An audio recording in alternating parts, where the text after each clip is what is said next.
Davi Parker wasn't sure what intrigued him more, the mystery of an abandoned museum in the middle of a forgotten town or the challenge of restoring a clock that seemed to defy time itself.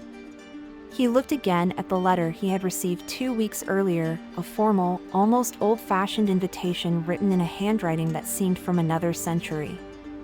The Hawthorne Museum needed his skills. They were offering good money, and the clock, according to the description, was a one-of-a-kind piece steeped in history. It was an opportunity he couldn't turn down. Arriving in the small town of Ashwick, the sense of displacement only grew. It was as if the entire town had stopped in time. The shopfronts looked dated, and the few residents he saw on the streets eyed him with a quiet, almost unsettling curiosity. The taxi stopped in front of the museum, an imposing but visibly worn building. The faded sign above the entrance read, "Hawthorne Museum, Relics of Time." Davi stepped inside, and the sound of his footsteps echoed off the empty walls. The air smelled of mildew, mixed with something metallic, as if the walls held secrets they weren't ready to reveal. He was greeted by a stern-looking man named Thomas Gray, the museum's caretaker. Thomas seemed to carry the weight of the place on his shoulders, his expression suggesting he wasn't used to visitors. "The clock's in the main hall," Thomas said, pointing the way with little enthusiasm. "Hope you can fix it. Some say it's a clock that should never run again." Davi brushed off the comment, though part of his mind lingered on the phrasing. He followed the corridor into the main hall, where he found the clock. It was massive, with intricate details carved into dark wood, and its exposed gears gleamed as if made from something more precious than ordinary metal. Even while still, it radiated a peculiar energy, as if time behaved differently around it. Running his fingers over the details, Davi noticed unfamiliar symbols carved into the wood. He pulled out his toolkit, beginning a preliminary inspection to understand why the clock had stopped. Everything seemed perfect, as though time had somehow spared the mechanism. He turned to Thomas, who leaned against one of the walls, observing him with an unreadable expression. "How long has this clock been here?" Davi asked, more out of curiosity than technical necessity. "Since the museum opened, over 50 years ago," Thomas replied. "But no one's ever managed to make it run. Not for long." The words seemed to hang in the empty hall, heavy with a meaning Davi couldn't quite grasp. He turned back to the clock, but the feeling of being watched lingered. Something about the museum felt off, as if he were stepping into a space that didn't belong to him. When his initial inspection was done, Davi sat in one of the antique chairs scattered around the hall, pulling out his notebook to jot down his observations. He scribbled notes on the clock's impeccable structure, the strange markings, and the state of the gears. But as he wrote, his mind wandered. He couldn't shake the feeling that something was waiting, something he didn't yet understand. The clock felt less like an artifact and more like a sentinel, standing guard over something unseen. He decided to begin work in the morning. There was something unsettling about the empty hall at night, something that tightened his chest. As he left, Thomas remained silent, as though anticipating the questions that would come but unwilling to answer them just yet. Davi glanced one last time at the clock before closing the hall door behind him. He felt, somehow, that this was the beginning of something that would change his life forever.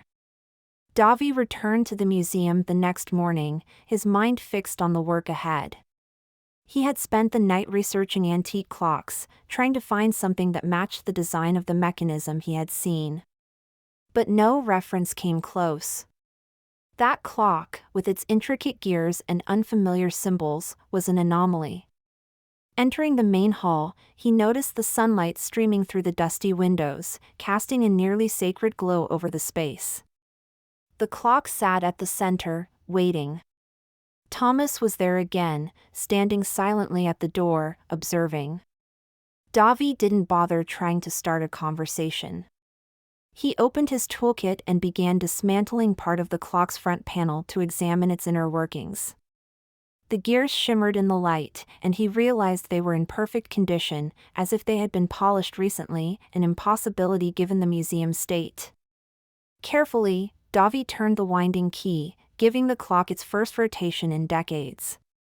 The sound began soft, almost musical, but soon deepened into a hum that reverberated through the walls. He gave the key another turn, and the hour hand shifted slightly. That's when he noticed something strange. The air around him seemed to change, as if the temperature had dropped by several degrees. A chill ran up his spine, but he kept going.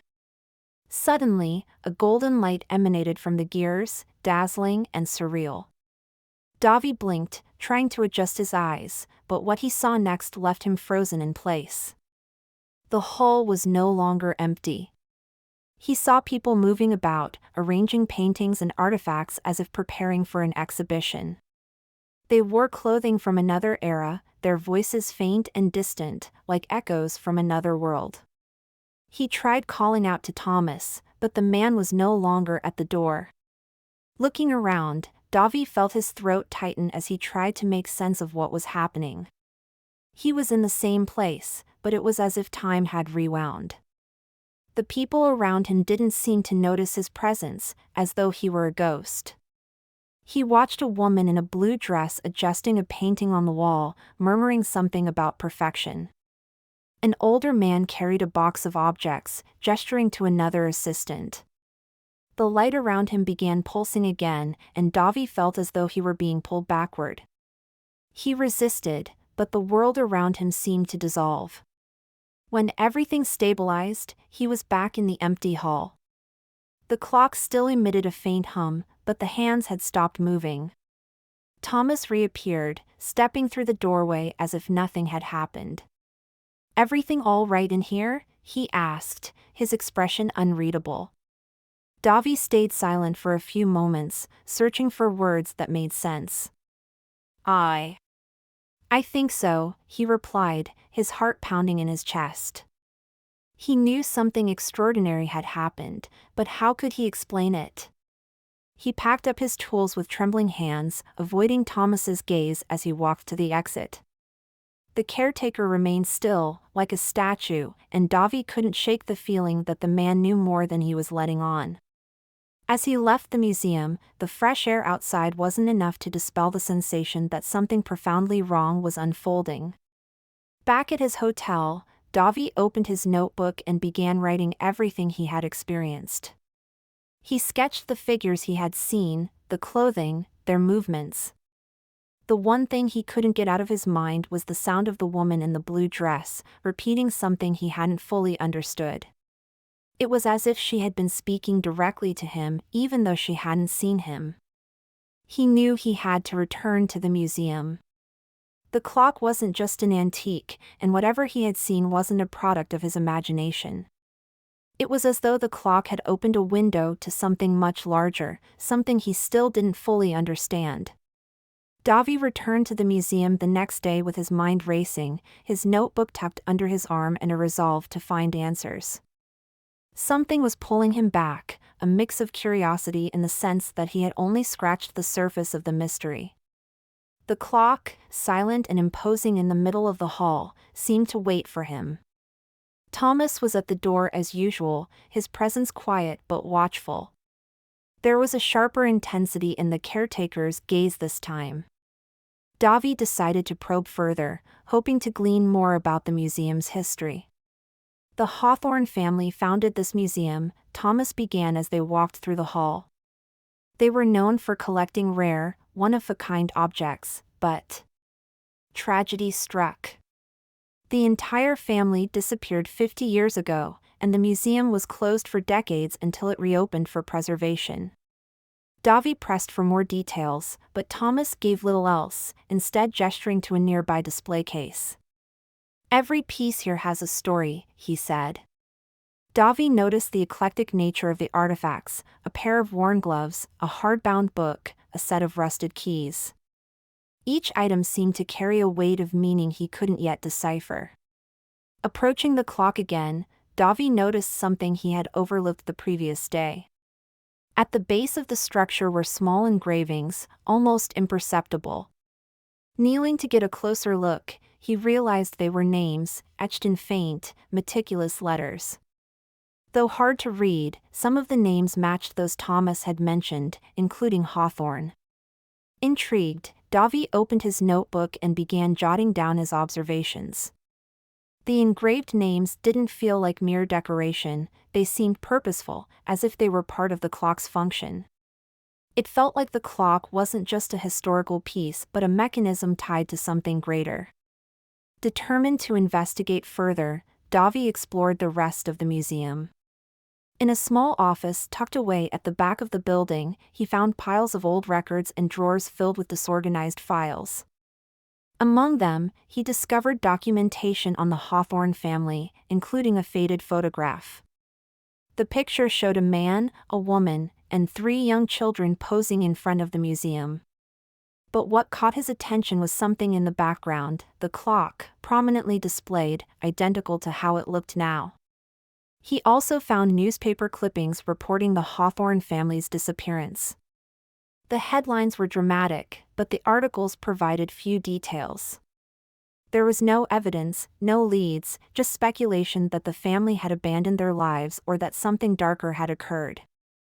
Davi felt a chill as he realized how abruptly the records ended. It was as though the family's story had been erased, leaving only scattered fragments behind. He returned to the main hall, lost in thought. The clock seemed more alive now, as if reacting to his presence. He thought he heard a faint whisper emanating from the gears, but when he leaned in closer, the sound stopped. Thomas reappeared silently, his heavy gaze fixed on Davi. "Found anything interesting?" he asked, his tone carrying a weight that Davi couldn't ignore. He hesitated before answering, unsure of how much to reveal. "I'm still trying to piece it all together," he said. Thomas didn't respond. He remained still, as though he knew Davi needed to uncover the truth on his own. Yet there was something in his expression that hinted at a deeper knowledge he wasn't ready to share. Leaving the museum that evening, Davi carried more questions than answers. The silence of the town felt heavier, almost suffocating, and the weight of the clock seemed to follow him like a shadow. He knew the mystery of the museum ran deeper than he had imagined. For the first time, he wondered whether he was truly prepared to face it.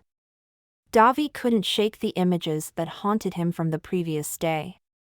The engravings on the clock, the photo of the Hawthorne family, and the stories that seemed to disappear into thin air, everything felt like pieces of a puzzle waiting to be solved. He woke up with a sense of urgency, knowing he had to return to the museum and face the mystery head-on. The museum felt heavier that morning, as if the air itself carried the weight of decades of unanswered questions. Thomas wasn't in sight this time, leaving Davi alone in the main hall. The silence was almost deafening as he approached the clock, his eyes drawn once again to the names engraved at its base. He traced the letters with his fingers, feeling the roughness of the carvings, and a thought struck him: what if these names were not just historical? What if they were directly connected to the clock's workings? Curiosity pushing him forward, Davi took out the winding key. He hesitated for a moment, his instincts warning him of the unknown consequences, but his desire for answers outweighed his caution. Slowly, he turned the key, feeling the tension in the mechanism as the gears began to move. The hum was low and rhythmic at first, but as he gave another turn, the golden light returned, brighter than before. This time, the world around him didn't just change, it transformed. He found himself back in the museum, but it was alive, bustling with activity. People in vintage clothing moved purposefully, arranging objects and preparing exhibits. The hall was full of life, but something felt off. The air was heavy with tension, as if an unseen danger lurked beneath the surface. Davi's attention was drawn to a woman in a blue dress standing by a display case. She seemed focused, adjusting items meticulously. Her lips moved as she murmured something over and over, but her voice was faint, like a whisper carried on the wind. Davi strained to hear her, and the phrase began to take shape, "Only time can mend. Only time can mend." Before he could process the meaning of her words, the scene shifted abruptly. He was no longer in the hall but in a dimly lit room. The atmosphere was stifling, the walls lined with old furniture and flickering candlelight. In the center of the room stood two men engaged in a heated argument. One was older, with gray hair and a stern expression, while the other was younger, his face tense with determination. "We can't let this go on," the older man said, his voice low but forceful. "The clock has taken enough. It isn't right." "You know we don't have a choice," the younger man replied, his tone tinged with sadness and defiance. "Time demands a price, and we can't escape it." Davi tried to step closer, desperate to understand what they were discussing, but it was as if an invisible barrier kept him at a distance. His eyes were drawn to the table between them, where a small object lay, glowing faintly in the dim light. He couldn't make out its details before the golden light engulfed him again, pulling him away. He gasped as he returned to the present, the hum of the clock fading into silence. His hands trembled as he gripped the edges of the chair near him, trying to steady himself. The fragments of what he had witnessed swirled in his mind, the argument, the woman's cryptic words, the ever-present pull of the clock. Thomas reappeared in the hall, his presence sudden and almost unnerving. His expression was heavier than usual, his eyes locked on Davi. "You shouldn't be playing with the clock," he said, his tone both warning and scolding. "It's not like the other objects here. It was made to hold, not to run." "What do you know about it, Thomas?" Davi demanded, his voice shaking with equal parts fear and frustration. "What's the clock's secret?" Thomas hesitated, his lips tightening. His gaze shifted momentarily to the clock before he spoke. "Some things are better left in the past," he said finally. "The clock isn't just a piece of history. It's a doorway. And not everything that crosses it should come back." A chill ran through Davi as Thomas's words settled over him. The clock wasn't just a window to the past, it was a key, unlocking something far greater than he had imagined. He looked at the engravings again, the names now feeling more like warnings than curiosities. When Davi finally left the museum that evening, his thoughts were consumed by the puzzle before him. Each piece seemed to hint at a greater, darker truth. The clock wasn't just an artifact, it was alive, and whatever it held inside wasn't ready to be revealed. Davi returned to the museum early the next morning, the weight of the previous days pressing down on him. The clock wasn't just a piece of history, it was a bridge to something far larger, something darker. He felt its pull more strongly than ever, an irresistible force demanding his attention. The main hall was quiet, but the air carried an undercurrent of tension, as if the space itself anticipated what was about to unfold. Davi approached the clock, its presence more imposing than before. He hesitated, the winding key heavy in his hand, but he knew there was no turning back. Slowly, he inserted the key and began to turn. The familiar hum returned, deeper this time, vibrating through his chest. The golden light flooded the hall, enveloping him once more. When the light faded, Davi found himself standing in the same hall, but it was alive again, filled with people. A grand event was underway. Guests in elegant attire mingled, their laughter and chatter echoing off the walls. Music played softly in the background, and the air buzzed with excitement. Davi felt out of place, a spectator in a world that didn't belong to him. In the center of the room, a man stood commanding attention. Davi recognized him immediately from the photograph he had found, the patriarch of the Hawthorne family. His strong, composed demeanor was at odds with the unease in his eyes. As he spoke to a small group, a younger man approached, interrupting him with a sense of urgency. Davi couldn't hear their words, but their body language spoke volumes.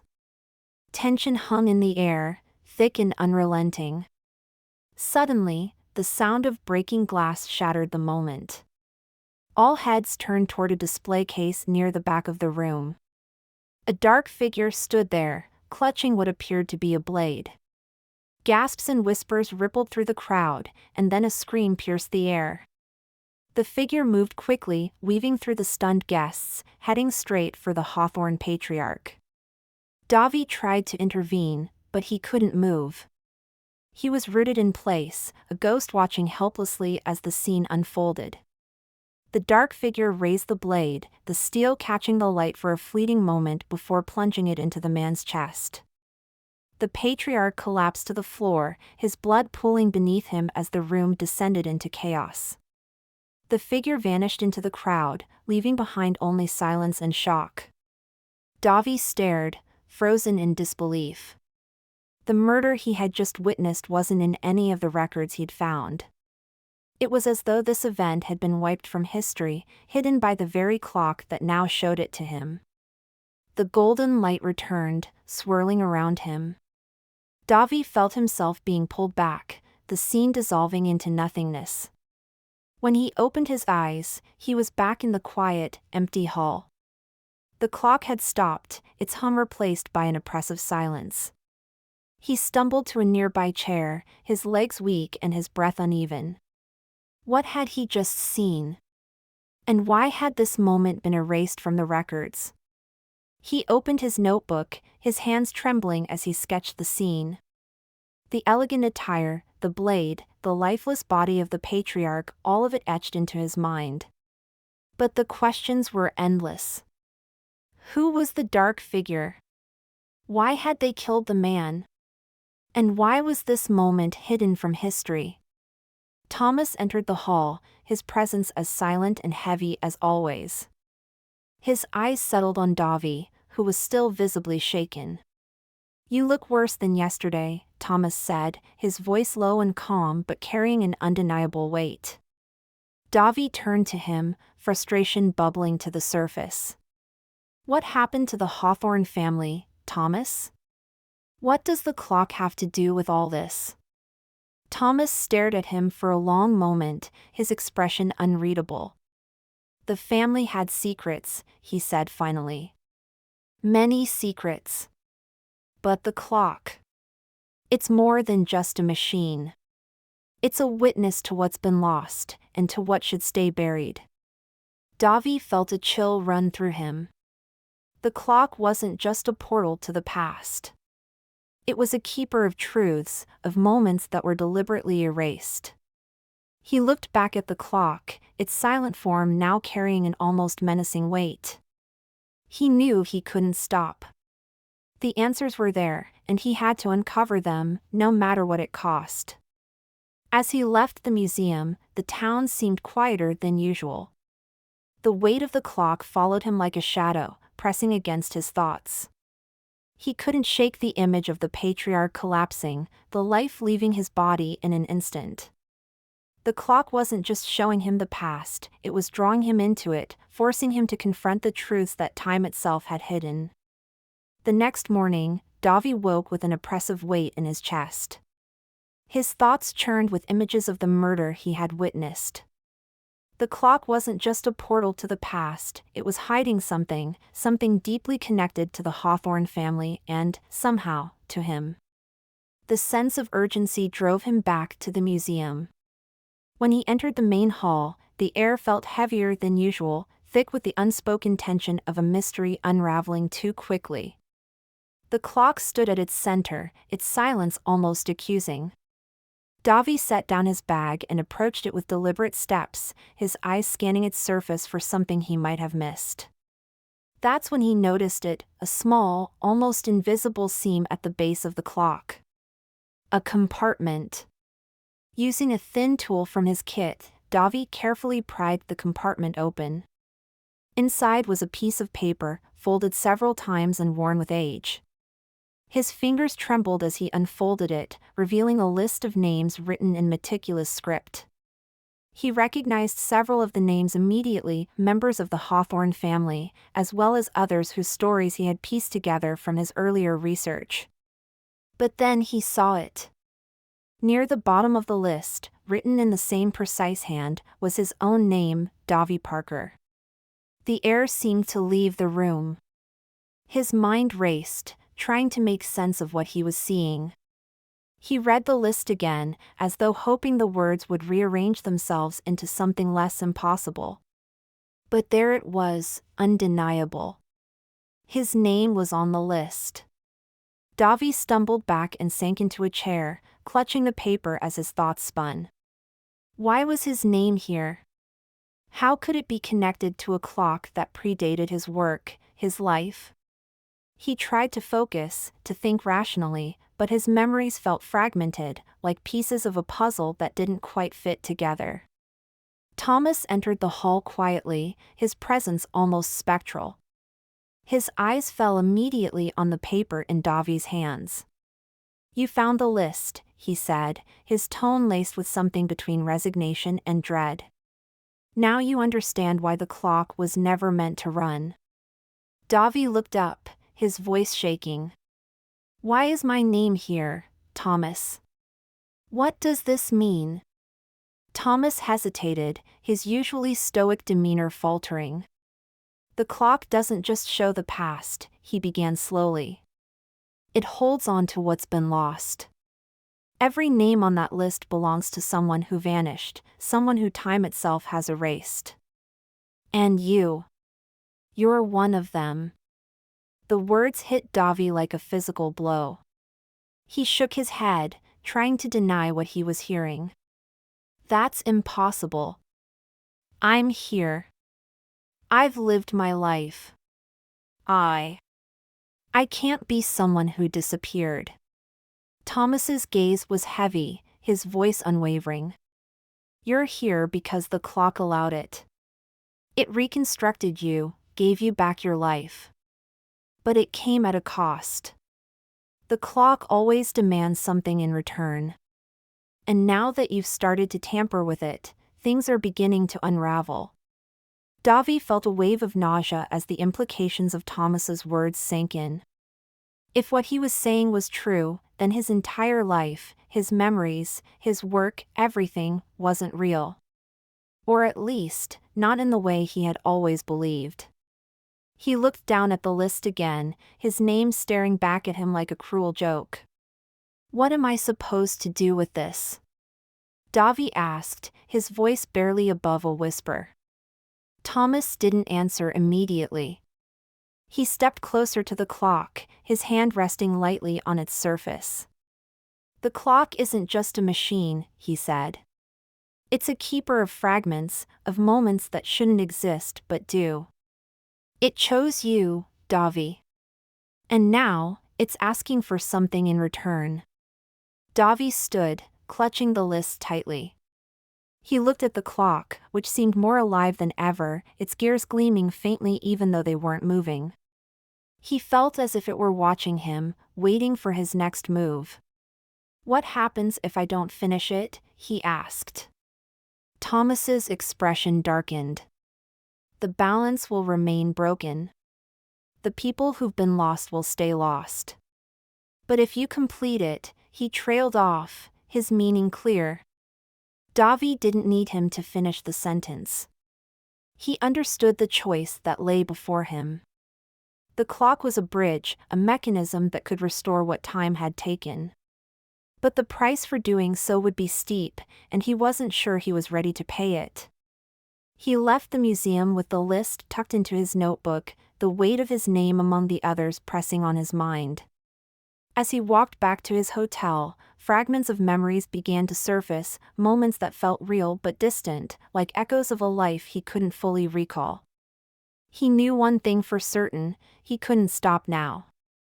The clock held the answers, and he needed to face whatever truth it revealed, no matter the cost. Davi spent the night staring at the open notebook on the table before him. The list of names lay stark on the page, and his own name burned into his mind like a brand. He tried to recall moments from his childhood, from his life, but some memories felt blurry, as if hidden behind a thick fog. What if Thomas was right? What if his entire existence was just a reconstruction created by the clock? The uncertainty gnawed at him, pushing him to return to the museum at first light.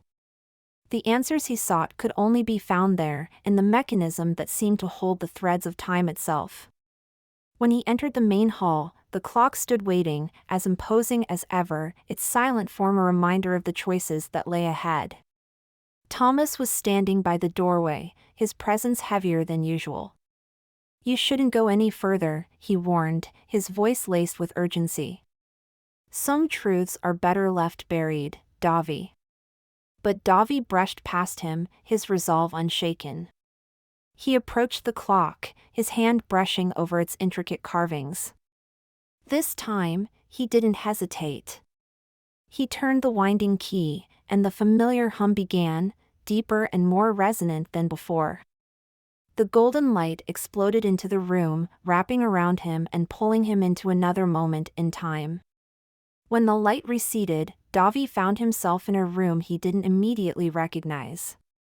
It was small, lined with furniture from another era, and dimly lit by flickering candles.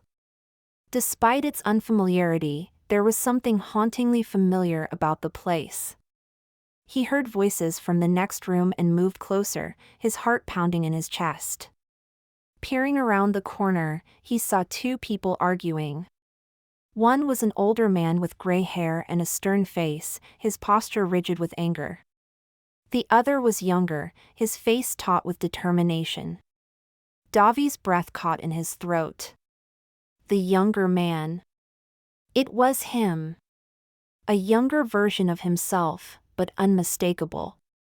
"We can't keep doing this," the older man said, his voice filled with frustration. "The clock has taken enough. It's not right." "You know we have no choice," the younger Davi replied, his tone resolute but tinged with sadness.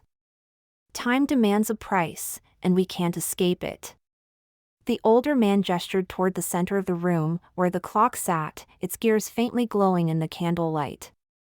"It's unnatural," he said. "You're playing with forces you don't understand." Davi tried to step forward, to speak, but it was as if an invisible barrier held him in place.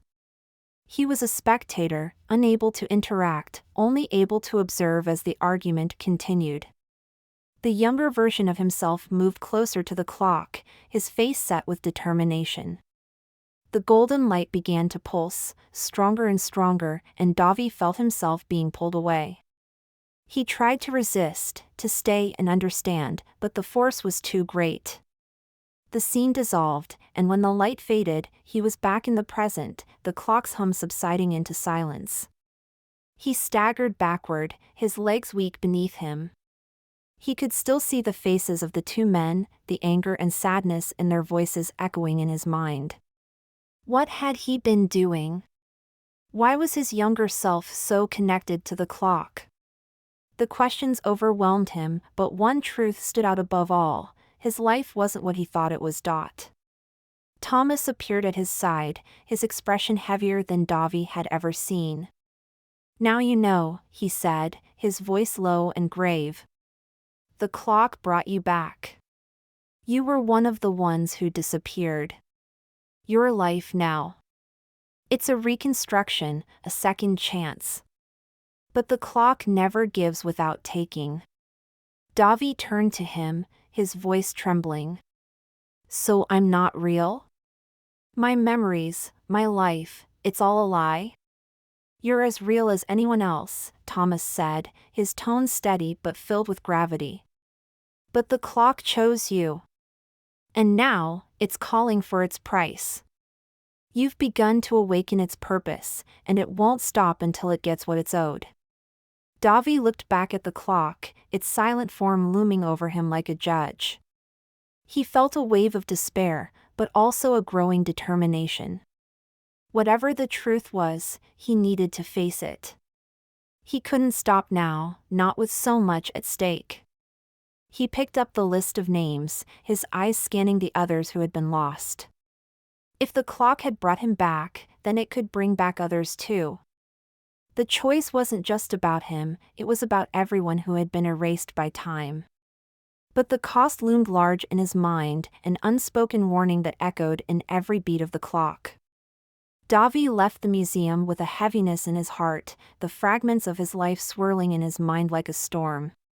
He didn't know what the next step would be, but he knew one thing for certain: the clock was the key to everything, and he couldn't turn away, no matter the consequences. Davi knew he couldn't avoid the clock's demands any longer. Thomas's warnings echoed in his mind, but they weren't enough to stop him. He had come too far, and the pieces of his life that had started to unravel needed answers. The clock was at the center of it all, its silent form both a puzzle and a judge. When he arrived at the museum that morning, the atmosphere felt heavier than ever. The main hall was eerily still, the air thick with anticipation. The clock stood waiting, its intricate carvings gleaming faintly as though alive. Davi opened his toolkit, his hands steady despite the turmoil inside him. He began to work on the clock's outer panels, dusting off its carvings and tightening its mechanisms.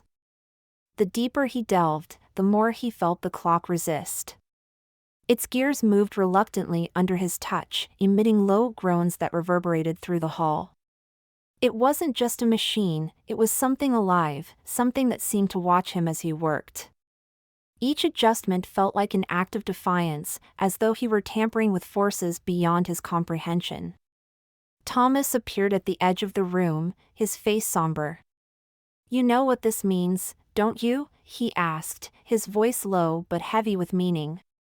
"The clock isn't just an artifact. It's a gate. And when it's whole again, nothing will hold it back." Davi paused but didn't look up. "If I don't finish it, the balance stays broken," he said. "If I do, the people who disappeared come back." "But at what cost, Thomas?" Thomas didn't answer.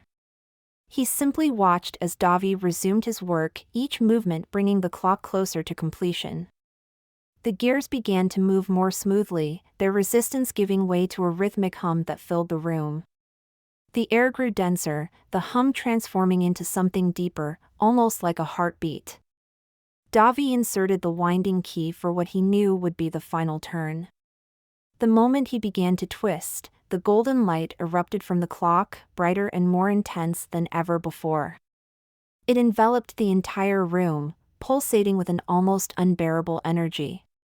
Davi felt himself being pulled into its glow, his body trembling as the light seemed to pierce through him. When the light faded, he was no longer in the museum. He stood in a boundless space, bathed in gold, where time seemed to stretch and collapse all at once. Figures moved in the distance, shadows of people caught between existence and memory. Among them, he saw familiar faces, the woman in the blue dress, the Hawthorne patriarch, and even his younger self. The younger version of Davi stepped forward, his expression filled with a strange mix of determination and sorrow. "You understand now," the younger Davi said, his voice echoing in the void. "The clock isn't just a machine. It's a keeper of what was lost. And we are part of it." Davi tried to respond, but the words caught in his throat. Memories surged through him, fragments of a life he couldn't fully remember. He saw moments he couldn't place, faces, places, and emotions that felt real but distant, as though they belonged to someone else. He realized that his existence, his very being, was tied to the clock in ways he had only begun to understand. The golden light pulsed again, and Davi felt himself being pulled back to the museum. When he opened his eyes, he was kneeling before the clock, its gears now spinning in perfect harmony. The hum had transformed into a steady rhythm, a sound that seemed to vibrate through the very fabric of the room. Thomas stood nearby, his face pale and his eyes wide. "You've done it," he said, his voice trembling. "The clock is whole again. But now, you have to face what comes next." Davi rose to his feet, his body feeling lighter, almost translucent. He could feel himself fading, pieces of his existence unraveling as the clock continued to spin. He knew what was happening. The clock had taken him back once, but to restore balance, it required him to give up his place. The room began to shift, the air shimmering as figures started to appear. People who had been lost to time, those whose names were on the list, began to materialize, their expressions confused but alive. Davi watched as the woman in the blue dress emerged, followed by others he didn't recognize. The Hawthorne patriarch appeared last, his eyes locking with Davi's for a moment before he turned to comfort his family. Thomas watched the scene in silence, his face a mixture of awe and grief. "You've brought them back," he said softly. "But you..." Davi felt his body continue to dissolve, his edges blurring as though he were being pulled into the clock itself. But there was no fear, no regret. He had made his choice, and the lives he had restored were worth the cost. As the golden light began to fade, the museum returned to its quiet state. The clock, now fully restored, stood at its center, its gears turning steadily. The people who had returned began to leave, their confusion giving way to relief as they stepped back into the world they had been taken from. Davi's vision dimmed, and he took one last look at the clock. The hum seemed to speak to him, a quiet thank you carried on its rhythmic pulse. And then, he was gone. Davi felt himself fading as the clock's rhythm deepened, the sound reverberating through every corner of the hall. His body seemed to dissolve into the golden light, pieces of himself slipping away as if the clock were pulling him into its very core.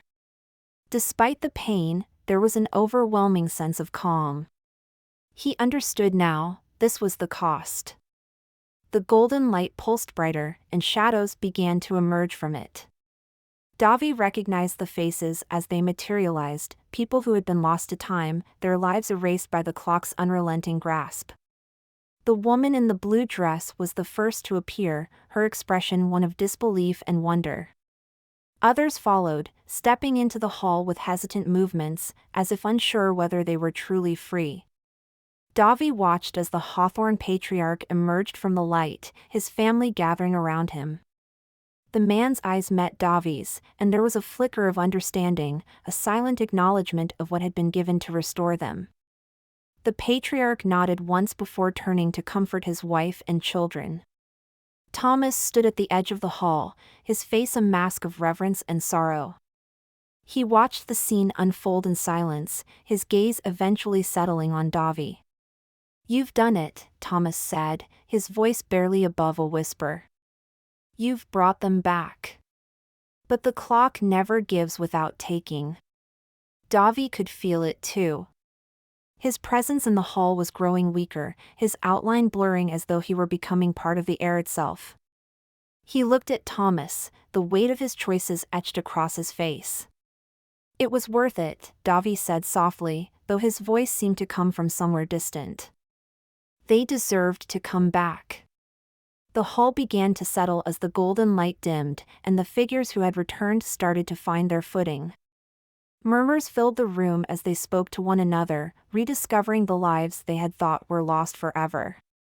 For them, time had paused, but now it was moving forward again. Davi felt himself growing lighter, his connection to the world slipping away. He turned toward the clock, its gears spinning in perfect harmony, its purpose fulfilled. It was no longer a broken relic, it was alive, vibrant, a testament to the balance that had been restored. Davi took one last step toward it, his hand brushing against its surface. The hum it emitted seemed to resonate with him, a quiet song of gratitude and farewell. Thomas approached, his expression heavy with grief. "You'll be remembered," he said, his voice trembling slightly. "Even if no one knows your name, the time you gave will echo." Davi managed a faint smile, though his form was barely visible now. "I don't need to be remembered," he said. "As long as they're free." With those final words, the golden light enveloped him completely, and then he was gone. The hall fell silent, the clock steady ticking the only sound remaining. Thomas stood alone for a moment, staring at the place where Davi had been, his heart heavy with both loss and admiration. The people who had returned began to leave the hall, their confusion giving way to a tentative hope. Some recognized each other, their reunions filled with quiet joy, while others stepped outside into the sunlight, their faces reflecting the weight of a second chance. The clock, now restored, stood as the centerpiece of the hall, its intricate carvings gleaming faintly in the subdued light. Its gears continued to turn, marking the passage of time with an unyielding rhythm. It had taken much, but it had also given back more than anyone could measure. Thomas turned to leave, his steps slow and deliberate. Before he exited the hall, he paused and looked back at the clock one final time. "Rest easy, Davi," he murmured. "Your sacrifice won't be forgotten. Not by me." The hall grew quiet once more, the echoes of life fading into the stillness. The clock remained, its ticking steady and eternal, a reminder of the price paid to restore what had been lost. The clock now stood as a masterpiece of precision, its rhythmic ticking filling the silence of the museum's main hall. Its gears turned seamlessly, no longer broken or dormant, but alive with purpose. Ashwick began to notice subtle changes, faces reappearing in homes, voices returning to quiet streets, and lives resuming as if they had never been interrupted. Yet no one seemed to recall where these people had gone, or for how long. Thomas remained at the museum, the only one who truly understood what had transpired. He moved through the hall with a solemn air, his eyes often lingering on the clock. It was more than just a restored artifact to him. It was a monument to the sacrifice that had brought balance back to time. Every tick reminded him of Davi's choice, a quiet echo of a man who had given everything. The hall itself seemed to hum with life, a faint energy lingering in the air. Visitors began trickling in, drawn by the clock's reputation as a marvel of engineering. None of them knew its true story. They admired its craftsmanship, its intricate carvings, and its steady rhythm, but to them, it was simply an object, a relic of history. Thomas found himself standing before the clock late one evening after the museum had closed.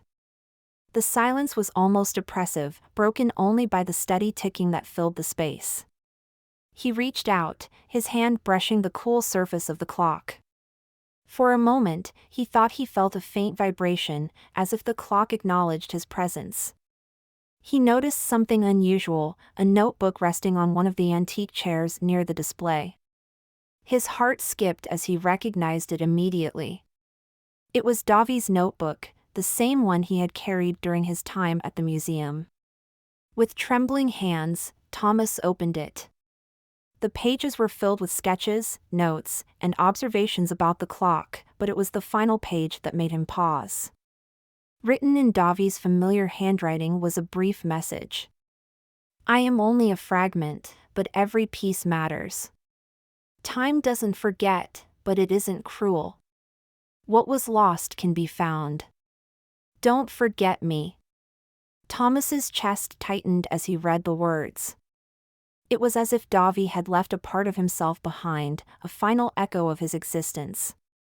He closed the notebook gently and placed it back on the chair, his mind heavy with emotion. The museum became a quiet legend in Ashwick. Stories spread of the clock and its mysterious energy. Some visitors claimed they heard faint voices when they stood near it, whispers that seemed to come from nowhere. Others reported seeing fleeting shadows that vanished when they turned. To most, these were just eerie tales, but Thomas knew better. The clock carried the weight of what had been restored, and the man who had made it possible. One night, as Thomas prepared to leave, he paused by the clock one last time. Its steady ticking was soothing yet commanding, as if it controlled the very rhythm of the room. He thought he heard something, a faint sound, like a whisper carried on the clock's hum. He leaned closer, his breath caught, but the sound faded before he could discern it. Perhaps it was just his imagination, or perhaps it was Davi, his presence still lingering, a final gift to the place he had given his life to save. The museum grew quiet as Thomas turned off the lights, leaving the clock in its place of honor. The darkness enveloped the hall, but the clock's ticking persisted, unyielding and eternal. Outside, the town continued to heal, its people unknowingly living the second chance they had been granted. The clock stood as a testament to sacrifice, to the fragile balance of time, and to the man who had become its keeper, even in absence. Its rhythm carried a simple truth, a message that only a few could hear. What was lost is now complete.